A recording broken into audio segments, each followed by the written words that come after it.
Bismillahirrahmanirrahim. Assalamualaikum warahmatullahi wabarakatuh. Di sini saya Isani Putrahena Muharam, NPM 10101018102 dari Pendidikan Dokter Fakultas Kedokteran Universitas Islam Bandung. Saya akan mempresentasikan spesies saya yang berjudul Aktivitas Farmakologis Tanaman Murbe Putih Morus alba yang merupakan kajian pustaka. Baik, sebagai pendahuluan, pada dasarnya setiap manusia ingin dalam kondisi tubuh yang sehat, sehingga dapat melakukan pekerjaannya dan memenuhi kebutuhan hidupnya, dan juga ingin terhindar dari keadaan abnormal, seperti terhindar dari keadaan yang membuat seseorang kesakitan. Ketika seseorang merasakan sakit, maka akan mencari pengobatan. Salah satu pengobatan yang sering digunakan di Indonesia adalah pengobatan tradisional, yang merupakan warisan budaya bangsa turun-menurun sejak ribuan tahun lalu sebelum obat modern dipasarkan. Tanaman obat di Indonesia sendiri tercatat dengan jumlah 30.000 tumbuhan obat. Menurut Chinese Pharmacopeia, tahun 2015, salah satu tanaman yang tercatat sebagai pengobatan tradisional Cina adalah murbe putih. Aktivitas farmakologis murbe putih termasuk antidiabetik, imunomodulator, antiinflamasi, antioksidan, hepatoprotektif, renoprotektif, antiobesitas, antimikroba, dan juga lipolisis. Untuk dari murbe putih sendiri ini, dia merupakan kingdom Plantae, lalu untuk class-nya sendiri Magnoliopsida, untuk ordernya Urticales, lalu untuk family-nya Moracea, genusnya Morus L, dan juga spesiesnya Morus alba L.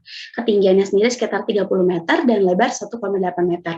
Terdiri dari beberapa bagian, yaitu ada daun, bunga, buah, ranting, dan akar. Untuk dari bagiannya sendiri, ini ada bagian daun. Daun murbe putih ini berwarna hijau mengkilap, berbentuk hati di bagian dasar pangkal, dan tajam di bagian ujung puncaknya. Pinggirannya sendiri bergerigi, dan tangkai daunnya panjang dan ramping. Lalu untuk buah murbe ini terdiri dari banyak biji yang dibentuk oleh masing-masing bunga, sehingga membentuk kulit buah yang sorosis, di mana ini merupakan ciri khas dari murbe putih. Warna buahnya ini tidak menentukan spesies dari murbe, yang nantinya pada awal tumbuh akan berwarna hijau, lalu akan berwarna merah, dan juga nanti akan berwarna hitam ketika sudah matang. Lalu untuk dari bagian murbe selanjutnya ada pada bagian akar dan kulit akar yang mengandung ada polihidroksilat alkaloid yang termasuk 1-deoksinogermisin, denje, dan derivatnya. Ini untuk dari akarnya, lalu ini untuk dari rantingnya. Ranting murbe ini berwarna abu-abu kecoklatan dengan pori-pori yang menonjol atau lentisel dan juga horizontal.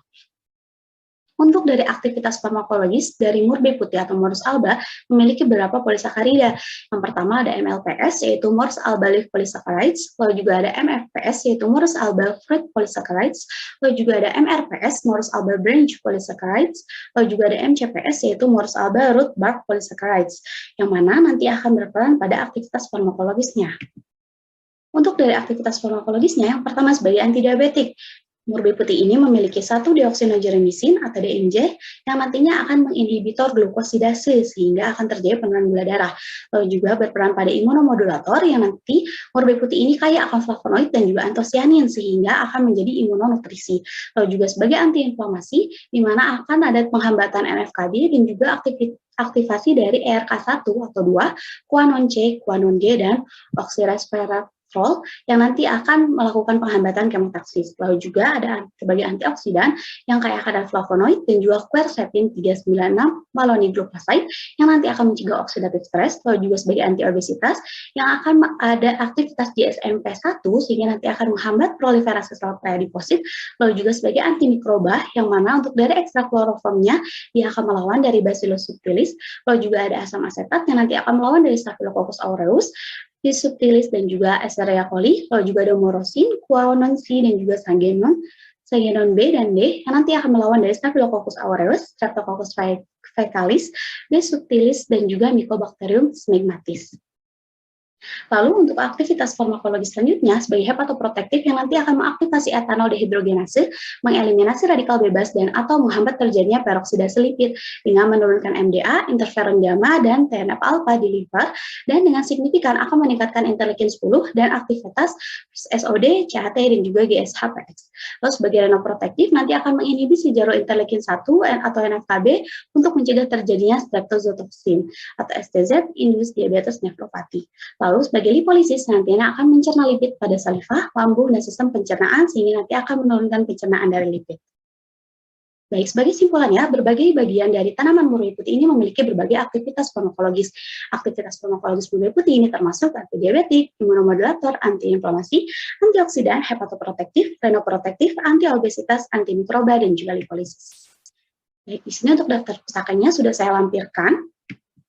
Baik, alhamdulillahirrahmanirrahim untuk presentasinya telah selesai.